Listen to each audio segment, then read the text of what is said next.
বন্ধুরা, আপনাদের যদি ভারত ও ইংল্যান্ডের মধ্যে চতুর্থ দিনের ম্যাচ ভালো লেগে থাকে তাহলে আজকের ভিডিওতে লাইক করতে ভুলবেন না। তাহলে চলুন বন্ধুরা, দেরি না করে এই রোমাঞ্চকর ম্যাচের হাইলাইটটা দেখে আসা যাক। এজবাস্টন টেস্টের তৃতীয় দিনেও দাপট ধরে রাখল টিম ইন্ডিয়া। গতকাল ৩ উইকেট খুইয়ে ৭৭ রান তুলেছিল ইংল্যান্ড। আজ প্রথম সেশনেই জোড়া উইকেট তুলে ভারতকে অনেকখানি এগিয়ে দিয়েছিলেন মোহাম্মদ সিরাজ। ইংল্যান্ডকে ফলো অন করানোর স্বপ্ন দেখতে শুরু করেছিলেন সমর্থকরা, কিন্তু রুখে দাঁড়ান হ্যারি ব্রুক ও জেইমি স্মিথ। দুই তরুণের ধ্বংসযোগ্য লড়াইতে ফেরায় ইংল্যান্ডকে শতকের মাইলস্টোন প্রেরণকারা। শেষমেশ তৃতীয় সেশনে ম্যাচে ফেরে মেন ইন ব্লু। জ্বলে ওঠান বাংলার আকাশদ্বীপ ও হায়দ্রাবাদের মোহাম্মদ সিরাজ। পরপর উইকেট তুলে নিয়ে ইংল্যান্ডকে ৪০৭ রানে গুটিয়ে দেন তারা। ১৮০ রানের লিড পায় ভারত। দ্বিতীয় ইনিংসে ব্যাট করতে নেমে দিনের শেষে তাদের ঝুলিতে ১ উইকেটের বিনিময়ে ৬৪। ক্রিজে রয়েছেন KL রাহুল ও করুণ নায়ার। বাড়তি বাউন্সকে কাজে লাগিয়ে প্রথম সেশনে সাফল্য ছিনিয়ে নিয়েছিলেন মোহাম্মদ সিরাজ। পরপর দুই ডেলিভারিতে রুট ও স্টোকসকে সাজঘরের পথ দেখান তিনি।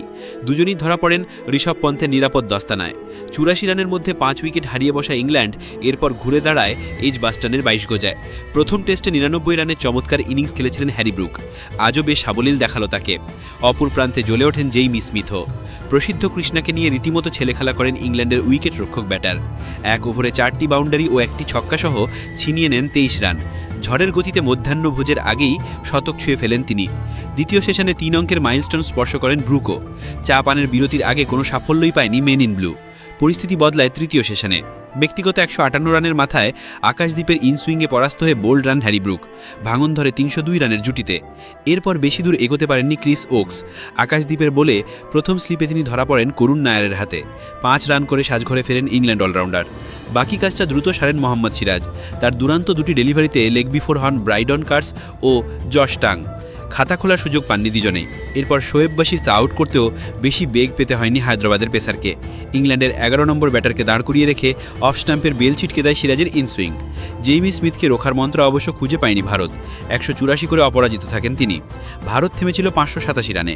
জবাবে ইংল্যান্ড আটকে গিয়েছে ৪০৭-এ। ১৮০ রানের এগিয়ে থাকা মেন ইন ব্লু যে এজবাস্টনে জয় ছাড়া আর কিছুই ভাবছে না, তা স্পষ্ট দ্বিতীয় ইনিংসে তাদের ব্যাটিং থেকেই। ওয়ানডের ঢঙে ইনিংসকে এগিয়ে নিয়ে যেতে দেখা গেল দুই ওপেনার যশস্বী জয়সওয়াল ও KL রাহুলকে। একের পর এক কাট, পুল বা ড্রাইভ ছিটকে বেরো তাদের ব্যাট থেকে। জশ টাঙের বলে লেগ বিফোর হওয়ার আগে ২২ বলে ২৮-এর ঝড়ো ইনিংস খেলে যান যশস্বী। দ্রুততম ভারতীয় হিসেবে টেস্টে ২০০০ রানের মাইলস্টোন পেরোলেন মুম্বাইয়ের তরুণ। প্রথম ইনিংসে ব্যর্থতা ঝেলে সপ্রতিভ রাহুলও। দিনের শেষে তিনি অপরাজিত ৩৮ বলে ২৮ করে। রয়েছেন করুণ নায়ার। তার সংগ্রহ আপাতত ৭ রান। ২৪৪ রানে এগিয়ে রয়েছে ভারতীয় দল।